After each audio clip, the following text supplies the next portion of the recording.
자, 그래서 이런 종류의 기술들은 굉장히 천천히 그러나 차분하고 꾸준하게 해야죠. 그래서 이제 우리는 이제 그런 얘기 들었잖아. 저도 그렇게 생각했거든. 1400마력짜리 그거 지금 프로펠러 엔진, 터보프로 그거 다 개발됐나 보다. 그래서 모하브 이제 공격형 곧 만들겠네 했더니 에고 되긴 뭘 돼. 기본을 해놨구만.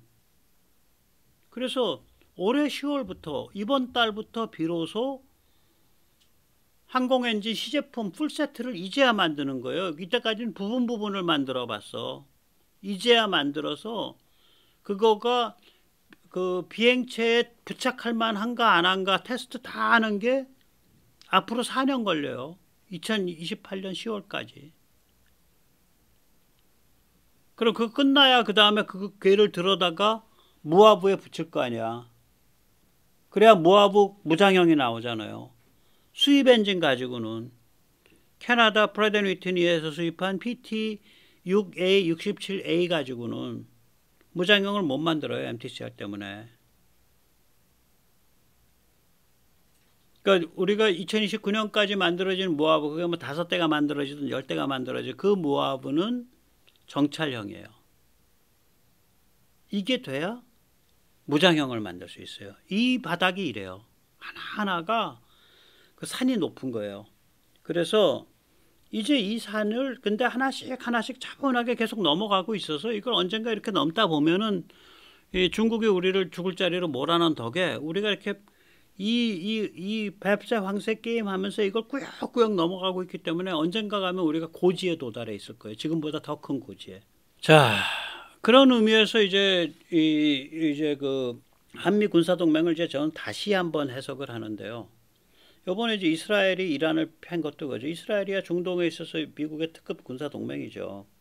그리고 제가 보기에는 뭐 겉으로는 뭐 여러 미국의 대선이 있고 이래가지고 미국이 이스라엘에 대해서 평화해라 뭐해라 이렇게 주문하는 것 같아도 물밑에서는 그래 너 팰 만큼 패라.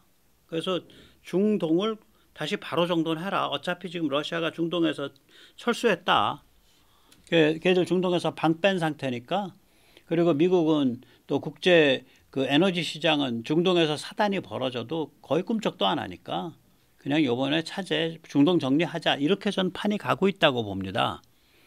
그래서 그리고 이제 그 과정에서 미국이 뭐 부담 걸린 거라 그래봐야 SM-6, SM-3 미사일 좀 재고 좀 소진된 거랑 패트리어트 좀 재고 소진된 거 외에는 특별히 부담이 안 걸렸어요. 미국이. 그것 때문에 미군이 뭐 어떤 진입을 한 것도 없고 아무것도 없어. 그래서 이 체제를 보면서 중국과 북한이 무슨 생각이 들 거냐. 거의 모골이 송연할 것 같은데. 중국과 북한 입장에서는요. 미국은 말이에요. 2개의 전선, 3개의 전선을 못합니다. 우크라이나도 전선이 생길 거고요. 우크라이나 전쟁 전에. 중동도 우리가 버튼 누르면 전선이 생깁니다. 그리고 동남아도 전선이 좀 찢어질 수가 있죠. 예. 그리고 한반도도 긴장이 높아질 수가 있고요. 이렇게 다 미국을 정신없게 만들어 놓은 다음에 한 구통이 하면 됩니다. 이것이 아마 2022년 우크라이나 전쟁 전에 진핑이 아재랑 푸틴 아재가 한 말일 거예요. 근데 뭐 그렇게 하면 뭘 그렇게 가 보니까 전혀 안 그렇지. 군수 물자가 압박을 받을 뿐이지 기술이 미국이 이때까지 개발해온 군사 기술이 말짱꽝이다 아니잖아요. 잘 작동하고 있잖아. 미사일이 부족하다. 패트리어트 부족하다. SM-3 요격 미사일이 부족하다. 이것 때문에 이란의 탄도탄을 놓친 것들이 있는 거지 기술적으로 그 탄도탄을 못 막은 게 아니라고요. 못 막는 엉터리 기술이 아니었다고. 그러면 생산 능력은 어떻게든지 뚫어낼 길이 있을 거라고요. 그럼 이런 동맹체제거든. 이게 지금 서방의 미국 중심 동맹체제라는 게. 거기 넘버원이 지금 대한민국 아니에요. 군사동맹만 5겹이에요. 제가 자꾸 말씀드리는데 이건 기회 있을 때마다 말씀드리려고. 우선 핵비핵 공동작전 연합군이에요. 이 한미연합군이 듀얼 모드 아닙니까? 핵비핵. 2024년 핵비핵 공동작전 지침이 만들어졌잖아요. 그리고 한미연합사라는 것 자체가 굉장히 예외적이에요. 미국이 두 나라 사이의 연합군을 구성한 유일한 케이스라고 저는 알고 있어요. 나토는 연합군인데 그거는 뭐 수십 개 나라가 엮인 거 아니에요. 여기는 두 나라잖아. 유일한 케이스예요. 그 다음에 북한 자유화 옵션이 있죠. 그러니까 뭐냐면은 캠프 데이비드에서 공식화됐고 여차하면 북한을 해병하겠다. 이게 핵비핵 공동작전 연합군이 그 정도까지 옵션을 끼고 있는 거예요. 이게 이제 첫 번째가 그렇고, 네. 두 번째가 위성체계 구축에 관한 동맹이에요. 우리가 보면은 작년 12월 달에 반덴버그 우주군 기지에서 EOIR 감시정찰 위성이 먼저 떴죠. 예. 그래서 그 다음에 이제 한국의 425 위성, SA-25 위성은 케이프 캐나버럴이네. 케이프 테나버럴이 케이프 캐나버럴입니다. 캐입니다. 죄송합니다. 4월 8일입니다. 예, 거기 SA 감시정찰 위성이 떴죠.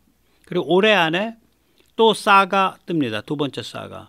그러면 우리가 425 위성이 5개인데 그 5개 다 뭐 이제 2025년, 6년 뭐 안에 다 뜰 거라고요. 그 다음엔 수십 개 소형 위성이 또 올라가요. 이건 한국의 고체연료 로켓으로 발사가 되죠. 일부러 한국 걸 쓸 거예요. 왜냐면은 그거가 이제 천지사방에 야 우리가 ICBM 능력이 있어. 그걸 보여주는 거라서 군사용이니까 특히. 그래서 우리가 위성 체제를 구축할 때 미국이랑 같이 하고 있다고요 지금.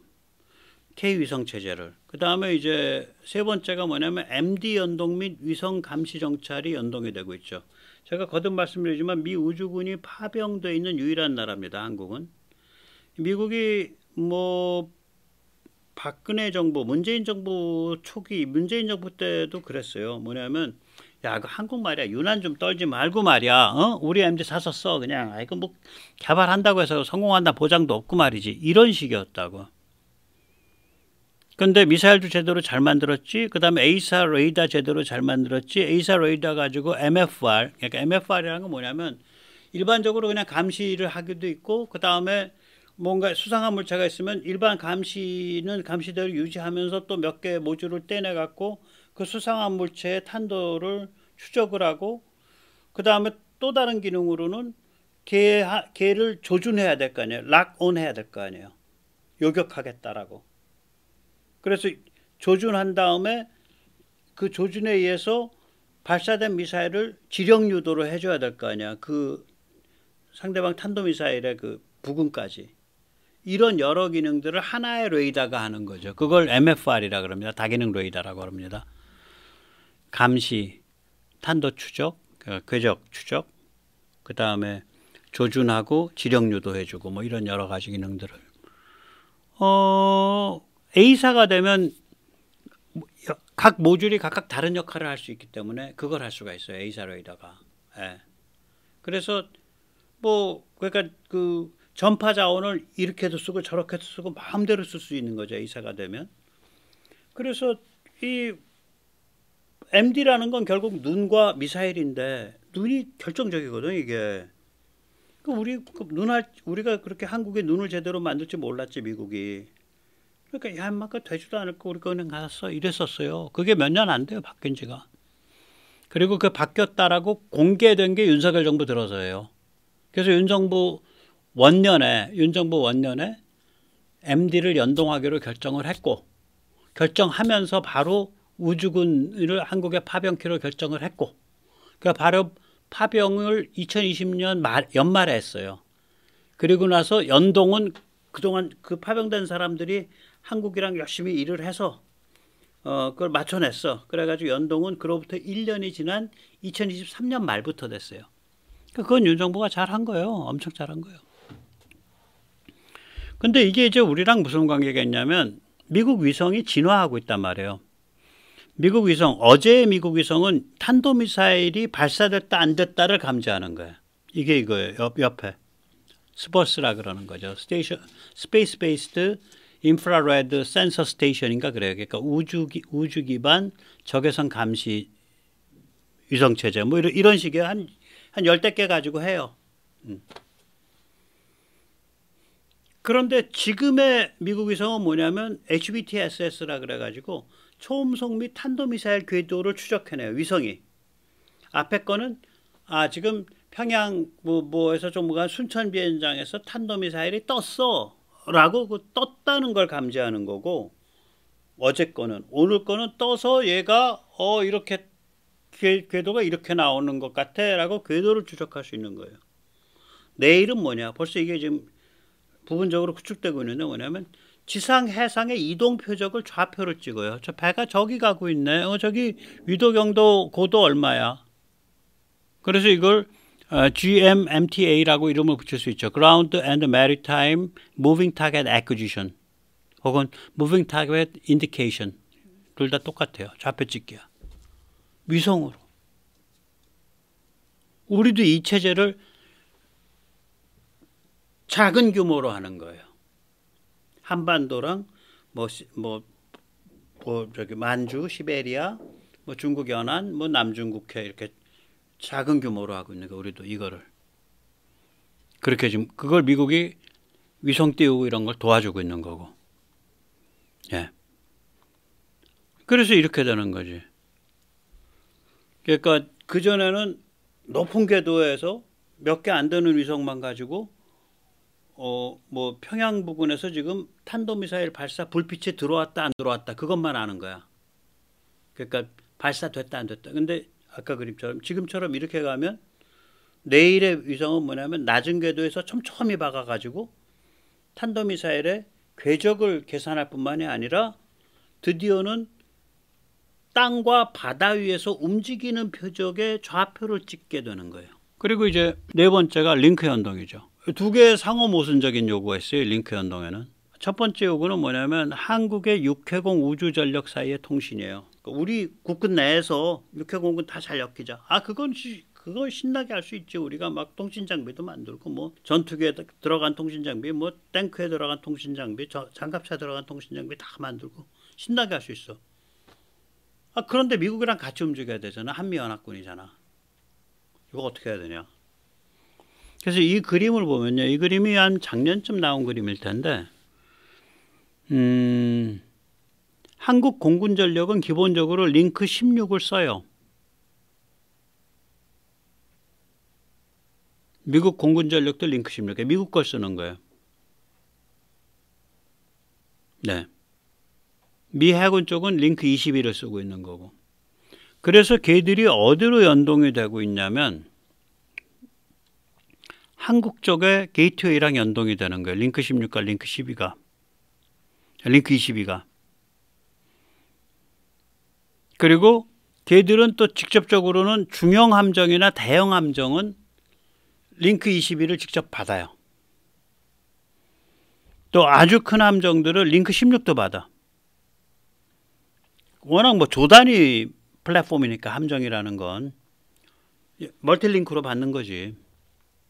그러니까 만약에 큰 구축함이다 그러면 링크 22, 링크 16, 그 다음에 K링크 다 받는 거예요. 그런데 육군들도 다 링크를 가지고 움직여야 되잖아. 그거 육군 헬기랑 기타 등등 일반적인. 그러니까 그런 거는 딱 아무튼 주로 이 바다랑 땅에 붙어서 다니는 건 전부 또 링크 K로 한번 쫙 읽는 거야. 또 바다랑 땅은 아닌데 공중인데 육군에서 항공대로 운영하는 거. 그것도 K링크로 쫙 읽는 거예요. 그 무수히 많으니까 숫자가. 그런 구조인 것 같더라고요. 이 그림을 가만히 음미를 해보면 저는 항상 이게 의문이었거든요. 아니 우리 국군끼리 링크로 다 엮는 건 얼마든지 잘할 수 있어. 근데 예를 들어서 주한 미 육군과 한국 육군이 같이 움직여야 돼. 그럼 이 링크를 어떻게 엮냐 이거를. 한국 육군은 분명히 한국 탱크에는 분명히 K링크밖에 없어요. 링크 K밖에. 미국 쪽은 미국 쪽 저기 육군 링크밖에 없어. 둘은 어디서 만나지? 우리 게이트웨이에서 해줘야죠. 그건 방법이 없어요. 따로 각각. 그러니까 한번 이렇게 삼각형을 그려야죠 한번. 그러면 또 거꾸로 KF-21을 링크 16을 쓸까 링크 K를 쓸까 이런 문제예요. 제가 가지고 있던 의문은 혹시 제가 좀 잘못 이해하는 게 있으면 댓글에 좀 달아주세요. 저는 공군 전력은 링크 16 쓸 거다. KF-16이든 FA-50이든 그건 실시간으로 미국제 공군기들 그러니까 한국이 운영하는 F-35A, 한국이 운영하는 F-15, 한국이 운영하는 KF-16, 그 링크 16 쓰거든. 그거는 실시간으로 공동작전을 해야 되고 게다가 미군기들이랑도 실시간으로 공동작전을 해야 되니까 링크 16 써야 된다. 거긴 별 수 없다. 미국 링크 다 써야 된다. 또 링크 16뿐만이 아니라 지향성 통신 링크도 있고 여러 링크 있어요. 공군들끼리 쓰는 거, 공군에서 쓰는 거. 고스란히 미국 거 다 쓸 거다 거기는. 그런데 그러면 그게 그 링크 쓴 게 어디로 오냐? 한국의 게이트웨이로 오고 지상 통신 게이트웨이로 오고 대형 함정으로 온다. 대형 함정에서는 여러 링크, 멀티링크 가지고 다 해석하는 능력이 있다. 게이트웨이는 멀티링크 해석하는 능력이 있어서 그걸 링크 K로 변환시켜 가지고 육군이나 해군에 있는 여러 플랫폼들이랑 연결한다. 뭐 이런 정도 될 것 같아요. 그리고 예를 들어서 육군에서 운영하는 뭐 수리온이다. 뭐 이런 것들은 헬기다. 이런 것들은 링크 16을 쓸 거, K링크를 쓸 것 같다. 이 그림상 보면. 네. 그러면 이제 이게 무슨 얘기가 되냐? 미국 입장이 결정적이라는 얘기가 되죠. 얼마나 스무드하게 이걸 잘 넘겨줄 거냐, 얼마나 깊게 같이 연동시켜 줄 거냐. 미국의 배, 미국의 항공기, 미국의 전투기랑 같이 다 움직여야 되는데 미 해병대, 미 육군, 미 해군이랑 다 움직여야 되는. 그래서 이게 링크 연동이라는 것 자체가 굉장히 깊은 동맹관계를 뜻해요. 엄청 깊은 동맹관계를 뜻해요. 근데 한국 입장에선 야, 그거 통신장비 그거 다 사서 미국서 그 비싼 거 사갖고 우리 장갑차에다 달고 지프에 달고 작전지휘 차량 달고 하니까 우리 답안 나와. 야, 그거 한국 거 달아서 링크 K 할 테니까 어떻게든 연동하자. 아저씨. 그렇게 하자니까 그렇게 해서 된 거라고 저는 좀 과격하게 생각을 해요. 그럴 거 아니에요. 아니 육군이 운영하는 작전지휘 차량, 일반 차량 뭐 거기다가 이제 보병 한 명이 다 링크 달고 돌아다닐 거 아니에요. 링크가 50만 포인트 아니야, 노드가. 결국은 기갑 차량 여기에다 다 미제 링크, 미제 그 비싼 그 통신 장비 그거 쓰고 그거 달고 다녀야 되냐고. 통신 장비라 그러면 대한민국이 제일 싸고 잘 만드는구만. 그런 문제일 거라고 이게. 또 무수히 많은 센서들 육군이나 해군이 운영하는 이걸 다 미제 링크를 쓸 수가 없잖아. 그래서 이 구조가 맞긴 맞아요. 네, 맞긴 맞는데, 참, 예. 이게 2020년대 말이면 대충 이 구조 완성되죠. 제가 알기로는 그렇습니다. 네. 그러니까 미국이 얼마나 잘 오픈해주고 잘 연동시켜주느냐에 서 하늘에서 땅까지 품질이 여러 가지입니다, 이게. 네. 그래서 링크 연동 자체가 동맹이다라 그러는 거예요. 그 다음 네트워크 AI 프레임워크 연동. 이것도 엄청난 동맹이죠. 이건 뭐냐면 무수히 많은 센서와 무수히 많은 이펙터, 무기를 네트워크로 연결하는 거죠. 근데 어떤 플랫폼들, 예를 들어서 KF-21이다. 그럼 센서도 갖고 있지만 자기가 미사일도 차고 있잖아. 그러면 그게 논리적으로, 로지컬하게 둘로 분리되는 거예요. 미사일은 이쪽 이펙터에서 보고 있는 거고 센서는 이 네트워크 AI는 센서로 보고 있는 거예요. 그게 같은 KF-21 안에 있어도. 네. 이 네트워크 위에 전쟁터, war, 안 하는 theater. 이거 전체의 타겟을 식별 추적해서 얘 지금 얘 이렇게 까야 될 것 같은데요? 라고 인간의 결정을 촉구하는 전쟁 전체를 총괄하는 인공지능이에요, 이게. 미국은 이게 글로벌 차원에서의 인공지능이에요. 한국은 이게 예를 들면 한국이 관련 지역이라고 생각하는 만주, 시베리아에서부터 저기 필리핀 보르네오까지가 하나의 그걸 통괄해서 보고 있는 인공지능이 있을 수가 있죠, 앞으로. 예, 그게 나이프입니다. 무시무시한 거죠. 그러면 무슨 일이 벌어지냐? 무기의 컨셉이 바뀌어요. 센서와 이펙터를 마음대로 조합할 수 있게 되니까 무기가 왜 비싸지냐?